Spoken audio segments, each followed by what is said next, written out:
Hello. അപ്പോൾ നമ്മൾ ഇന്ന് പഠിക്കാൻ പോകുന്നത് പൊളിറ്റിക്കൽ സയൻസിലെ വളരെ പ്രധാനപ്പെട്ട ഒരു ചാപ്റ്ററാണ്. നമ്മുടെ subject Indian constitution at work, അതായത് ഇന്ത്യൻ ഭരണഘടനയുടെ പ്രവർത്തനം. ഇതിലെ 8ാമത്തെ അധ്യായം ചാപ്റ്റർ 8 ലോക്കൽ ഗവൺമെന്റ്സ്, മലയാളത്തിൽ പറഞ്ഞ തദ്ദേശ സ്വയംഭരണ സ്ഥാപനങ്ങൾ. അപ്പോൾ ഈ ചാപ്റ്റർ നമ്മൾ എങ്ങനെയാ പഠിക്കാൻ പോകുന്നതെന്നറിയോ? ഒരു 6 സ്റ്റെപ്പായിട്ടാണ് നമ്മളിത് കവർ ചെയ്യുന്നത്. ആദ്യം എന്തിനാണ് ഈ ലോക്കൽ ഗവൺമെന്റ് എന്ന് നോക്കും. പിന്നെ അതിന്റെ ചരിത്രം. അതിനുശേഷം ഏറ്റവും പ്രധാനപ്പെട്ട 73, 74 ഭേദഗതികൾ പഠിക്കും. പിന്നെ പരീക്ഷയ്ക്ക് എങ്ങനെ ഉത്തരെഴുതാം, സാധാരണ വരുന്ന തെറ്റുകൾ എന്തൊക്കെയാണ്, അവസാനം പരീക്ഷയ്ക്ക് ഓർത്തിരിക്കാനുള്ള ഒരു കിഡിലൻ സമ്മറിയും. അപ്പൊ നമുക്ക് തുടങ്ങിയാലോ? നമ്മുടെ ആദ്യത്തെ ചോദ്യം ഇതാണ്: എന്തിനാണ് നമുക്കൊരു ലോക്കൽ ഗവൺമെന്റ്? നമ്മുടെ പഞ്ചായത്തും മുനിസിപ്പാലിറ്റിയും ഒക്കെ എന്തിനാണ്? നമ്മുടെയൊക്കെ ജീവിതത്തിൽ ഇതിന് എന്ത് പ്രാധാന്യമാണുള്ളത്? നമുക്ക് നോക്കാം. നമുക്കിതൊരു കഥയിലൂടെ മനസ്സിലാക്കാം, അല്ലേ? ഇത് മധ്യപ്രദേശിലെ ഗീത റാത്തോഡ് എന്ന ഒരു സ്ത്രീയുടെ കഥയാണ്. സർപഞ്ച്, അതായത് പഞ്ചായത്ത് പ്രസിഡന്റ് ആകുന്നതിനു മുൻപ് അവരൊരു സാധാരണ വീട്ടമ്മയായിരുന്നു. പക്ഷേ തിരഞ്ഞെടുപ്പിൽ ജയിച്ച ശേഷം അവർ ആ ഗ്രാമത്തെ മൊത്തത്തിൽ മാറ്റിമറിച്ചു. വെള്ളമില്ലാത്ത ടാങ്കുകൾ നന്നാക്കി, പുതിയൊരു സ്കൂൾ കെട്ടിടം പണിതു, നല്ല റോഡുകൾ കൊണ്ടുവന്നു. ഒന്ന് ആലോചിച്ചു നോക്കൂ, ശരിയായ ഒരു പ്രാദേശിക നേതാവിന് ഒരു നാടിനെ തന്നെ എത്രത്തോളം മാറ്റാൻ കഴിയും? ഇനി വേറൊരു ഉദാഹരണം നോക്കാം. ഇത് നടന്നത് തമിഴ്നാട്ടിലെ വെങ്ങൈവാസൽ എന്ന ഗ്രാമത്തിലാണ്. അവിടുത്തെ കുറച്ചു സ്ഥലം സർക്കാർ ജീവനക്കാർക്ക് വേണ്ടി ഏറ്റെടുക്കാൻ ഗവൺമെന്റ് തീരുമാനിച്ചു. പക്ഷേ ആ ഗ്രാമപഞ്ചായത്ത് സമ്മതിച്ചില്ല. അവരതിനെ എതിർത്തു. ഒരു ചെറിയ പഞ്ചായത്ത് വലിയൊരു ഗവൺമെന്റിനോട് കോടതിയിൽ പോരാടി. അവസാനം ആര് ജയിച്ചെന്നറിയോ? പഞ്ചായത്ത്. ഇതിൽ നിന്ന് നമുക്ക് മനസ്സിലാക്കാം, നമ്മുടെ നാട്ടിലെ കാര്യങ്ങൾ സംരക്ഷിക്കാൻ ഈ തദ്ദേശ സ്ഥാപനങ്ങൾക്ക് നല്ല ശക്തിയുണ്ടെന്ന്. അപ്പോ ഈ 2 വാക്കുകൾ ഉറപ്പായും ഓർത്തുവെക്കണം. ഒന്ന്, ലോക്കൽ ഗവൺമെന്റ്, അതായത് നമ്മുടെ തൊട്ടടുത്തുള്ള, നമ്മുടെ ദിവസേനയുള്ള പ്രശ്നങ്ങൾ പരിഹരിക്കുന്ന ഗ്രാമത്തിലെയും ജില്ലയിലെയും സർക്കാർ.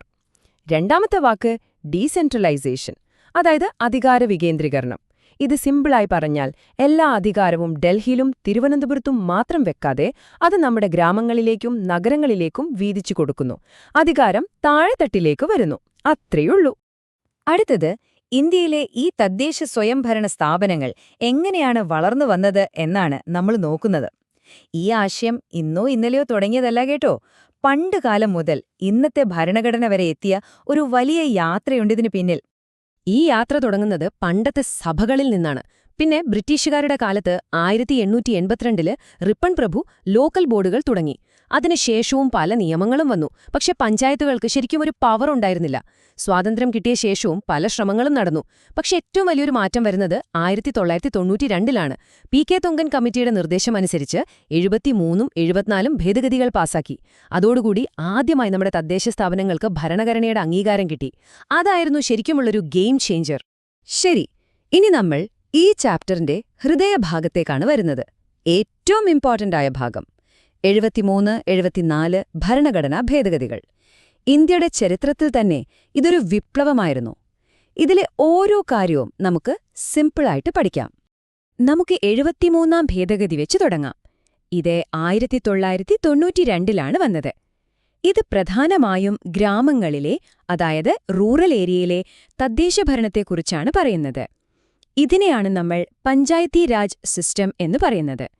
ഇതിലെ 4 പ്രധാനപ്പെട്ട കാര്യങ്ങൾ നമുക്ക് പഠിക്കാം. അതിന്റെ ഘടന, തിരഞ്ഞെടുപ്പ്, സംവരണം, പിന്നെ അധികാരങ്ങൾ.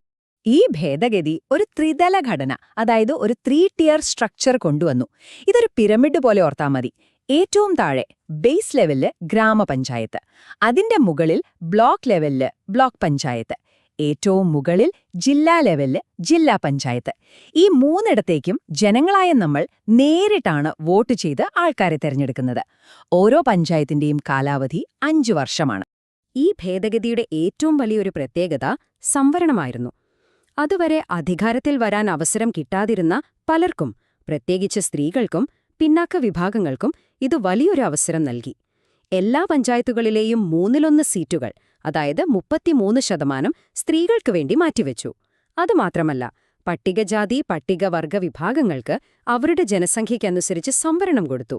ഇത് മെമ്പർ സ്ഥാനത്തേക്ക് മാത്രമല്ല, പ്രസിഡന്റ് സ്ഥാനത്തേക്കും ബാധകമാക്കി. ഭരണഘടനയുടെ 11ാം പട്ടികയിൽ അതായത് 11th ഷെഡ്യൂളിൽ 29 വിഷയങ്ങൾ പഞ്ചായത്തുകൾക്ക് കൈമാറി. വിഷയങ്ങൾ എന്ന് പറഞ്ഞാൽ എന്താ? അവർ ചെയ്യേണ്ട ജോലികൾ, ഉത്തരവാദിത്തങ്ങൾ. ഉദാഹരണത്തിന് കുടിവെള്ളം, വീട് വയ്ക്കാനുള്ള സഹായം, റോഡുകൾ, സ്കൂളുകൾ, ആരോഗ്യം, സ്ത്രീകളുടെയും കുട്ടികളുടെയും കാര്യങ്ങൾ, റേഷൻ കട. ഇങ്ങനെയുള്ള നമ്മുടെ നാട്ടിലെ പ്രധാനപ്പെട്ട 29 കാര്യങ്ങൾ നോക്കാനുള്ള അധികാരം പഞ്ചായത്തുകൾക്ക് കിട്ടി. ശരി, നമ്മൾ കാര്യങ്ങളെല്ലാം പഠിച്ചു. പക്ഷേ ഇതൊക്കെ അറിഞ്ഞാൽ മാത്രം മതിയോ? പരീക്ഷയ്ക്ക് മാർക്ക് വേണ്ടേ? അപ്പോൾ ഇതെങ്ങനെ ഒരു നല്ല ഉത്തരമായിട്ട് എഴുതും എന്ന് നമുക്ക് നോക്കാം. പരീക്ഷയ്ക്ക് ഇങ്ങനെയൊരു ചോദ്യം വരാം. 73ാം ഭരണഘടനാ ഭേദഗതി കൊണ്ടുവന്ന പ്രധാന മാറ്റങ്ങൾ വിശദീകരിക്കുക. ഈ ചോദ്യത്തിന് എങ്ങനെ ഒരു ഫുൾ മാർക്ക് കിട്ടുന്ന ഉത്തരം എഴുതാം? നിങ്ങളുടെ ഉത്തരം ഇങ്ങനെ പോയിന്റായി എഴുതണം. ആദ്യം ഒരു ഇൻട്രൊഡക്ഷൻ. 73ാം ഭേദഗതി പഞ്ചായത്തുകൾക്ക് ഭരണഘടനാ പദവി നൽകിയെന്ന് എഴുതുക. എന്നിട്ട് ഓരോ പോയിന്റായിട്ട് വിശദീകരിക്കുക. ഒന്നാമത്തെ പോയിന്റ് ത്രിതല ഘടന. രണ്ടാമത്തെ പോയിന്റ് 5 വർഷം കൂടുമ്പോഴുള്ള തെരഞ്ഞെടുപ്പ്. മൂന്നാമത്തെ പോയിന്റ് സ്ത്രീകൾക്കും SC/ST വിഭാഗങ്ങൾക്കുമുള്ള സംവരണം. 4 29 വിഷയങ്ങൾ കൈമാറിയത്. 5 സംസ്ഥാന ഇലക്ഷൻ കമ്മീഷനും ഫിനാൻസ് കമ്മീഷനും ഉണ്ടാക്കിയത്. ഇങ്ങനെ പോയിന്റ് തിരിച്ചെഴുതിയാൽ മാർക്ക് ഉറപ്പാണ്. ഈ ചാപ്റ്റർ പഠിക്കുമ്പോൾ സാധാരണ കുറച്ച് കൺഫ്യൂഷൻസ് വരാറുണ്ട്. അത് നമുക്ക് ഇപ്പൊ തന്നെ ക്ലിയർ ചെയ്യാം. അപ്പൊ പരീക്ഷയ്ക്ക് ആ തെറ്റുകള് വരില്ല, അല്ലേ? പലരും വിചാരിക്കുന്നത് പഞ്ചായത്തുകൾക്ക് ഇഷ്ടം പോലെ പണവും സാമ്പത്തിക സ്വാതന്ത്ര്യവും ഒക്കെയുണ്ടെന്നാണ്. പക്ഷേ അതൊരു തെറ്റിദ്ധാരണയാണ്. സത്യം പറഞ്ഞാൽ അവർക്ക് സ്വന്തമായി വരുമാനമുണ്ടാക്കാൻ വലിയ വഴികളൊന്നുമില്ല. കണക്ക് നോക്കിയാൽ രാജ്യത്തിന്റെ മൊത്തം വരുമാനത്തിന്റെ 1% പോലും അവർക്ക് കിട്ടുന്നില്ല. വെറും 0.24%. പക്ഷെ ചിലവാക്കേണ്ടതോ 4%. അപ്പോൾ ബാക്കി പൈസ എവിടെന്ന് വരും? അതിന് അവർ സംസ്ഥാന സർക്കാരിനെയും കേന്ദ്ര സർക്കാരിനെയും ആശ്രയിക്കണം. അടുത്തൊരു കൺഫ്യൂഷൻ നെഹ്റുവിന്റെയും അംബേദ്കറിന്റെയും അഭിപ്രായങ്ങളെക്കുറിച്ചാണ്. രണ്ടുപേർക്കും ഈ തദ്ദേശ സ്ഥാപനങ്ങളെക്കുറിച്ച് കുറച്ചു ടെൻഷൻ ഉണ്ടായിരുന്നു. പക്ഷെ കാരണം രണ്ടായിരുന്നു. നെഹ്റു പേടിച്ചത് ഓരോ നാടും അവരവരുടെ കാര്യം മാത്രം നോക്കിയാൽ, അതായത് പ്രാദേശികവാദം കൂടിയാൽ അത് രാജ്യത്തിന്റെ മൊത്തത്തിലുള്ള ഐക്യത്തെ ബാധിക്കുമോ എന്നായിരുന്നു. എന്നാൽ അംബേദ്കറിന്റെ പേടി അതായിരുന്നില്ല. ഗ്രാമങ്ങളിലെ ജാതിവ്യവസ്ഥയും പ്രശ്നങ്ങളും കാരണം ഈ ജനാധിപത്യം ശരിക്കും നടക്കുമോ എന്നായിരുന്നു അദ്ദേഹത്തിന്റെ ആശങ്ക. ഓക്കേ, ഇനി ഫൈനൽ റിവിഷൻ. പരീക്ഷയുടെ തലേദിവസം ഓർത്തിരിക്കേണ്ട ഏറ്റവും പ്രധാനപ്പെട്ട പോയിന്റുകൾ. ഈ ഭാഗം ശ്രദ്ധിച്ചാൽ ഈ ചാപ്റ്റർ മുഴുവനായി നിങ്ങളുടെ ഓർമ്മയിൽ നിൽക്കും. 73ാം ഭേദഗതി ഒറ്റനോട്ടത്തിൽ ഓർത്തുവെക്കാൻ ഇതാ ഒരു ടേബിൾ. ഘടന ത്രിതലം. തിരഞ്ഞെടുപ്പ് 5 വർഷം കൂടുമ്പോൾ. സംവരണം സ്ത്രീകൾക്ക് 1/3, SC/STക്ക് ജനസംഖ്യ അനുസരിച്ച്. വിഷയങ്ങൾ 11ാം പട്ടികയിലെ 29 പിന്നെ 2 കമ്മീഷനുകൾ. ഈ ടേബിളൊന്ന് നോട്ട്ബുക്കിൽ വരച്ചുവെച്ചാൽ റിവിഷൻ വളരെ എളുപ്പമാകും. ഈ മാറ്റം എത്ര വലുതാണെന്നറിയാമോ? ഇന്ന് ഇന്ത്യയിലെ തദ്ദേശ സ്ഥാപനങ്ങളിലായി 32 ലക്ഷത്തിൽ കൂടുതൽ ജനപ്രതിനിധികളുണ്ട്. ലോകത്തെ ഒരുപാട് രാജ്യങ്ങളിലെ ജനസംഖ്യയേക്കാൾ കൂടുതലാണിത്. അതിൽ തന്നെ 13 ലക്ഷത്തിൽ കൂടുതൽ പേർ സ്ത്രീകളാണ്. ഇത് നമ്മുടെ ജനാധിപത്യത്തിന്റെ എത്ര വലിയൊരു വിജയമാണ്, അല്ലേ? പരീക്ഷയ്ക്ക് പോകുന്നതിനു മുൻപ് ഈ വാക്കുകളൊക്കെ ഓർമ്മയുണ്ടോ എന്ന് ഒന്നുകൂടി ഉറപ്പിക്കുക. Local government, decentralisation, 73rd amendment, 3-tier structure, reservation, 11th schedule. 73rd ഭേദഗതി ഗ്രാമങ്ങൾക്കുള്ളതാണെങ്കിൽ 74th ഭേദഗതി നഗരങ്ങൾക്കുള്ളതാണ്. അതിനെ നഗരപാലിക എന്ന് പറയും. പരീക്ഷയ്ക്കൊരാഴ്ചയുള്ളൂന്നോർത്ത് ടെൻഷൻ അടിക്കണ്ട. ഈ പ്ലാൻ ഒന്ന് ഫോളോ ചെയ്താൽ മതി. ആദ്യത്തെ 2 ദിവസം ഈ ക്ലാസ് ഒന്നുകൂടി കാണുക, ടെക്സ്റ്റ് ബുക്ക് വായിക്കുക. അടുത്ത 2 ദിവസം സ്വന്തമായി ചെറിയ നോട്ടുകൾ ഉണ്ടാക്കുക. പിന്നെ ടെക്സ്റ്റ് ബുക്കിന്റെ പുറകിലുള്ള ചോദ്യങ്ങൾക്ക് ഉത്തരമെഴുതി നോക്കുക. അവസാന ദിവസം നിങ്ങളുണ്ടാക്കിയ നോട്ടുകൾ മാത്രം ഒന്നുകൂടി വായിക്കുക. സിമ്പിളാണ്. ഈ ചാപ്റ്റർ പഠിക്കാൻ നിങ്ങൾക്കിപ്പോൾ നല്ല കോൺഫിഡൻസ് ആയിട്ടുണ്ടാവും. ധൈര്യമായി പരീക്ഷ എഴുതുക. നിങ്ങൾക്ക് തീർച്ചയായും കഴിയും.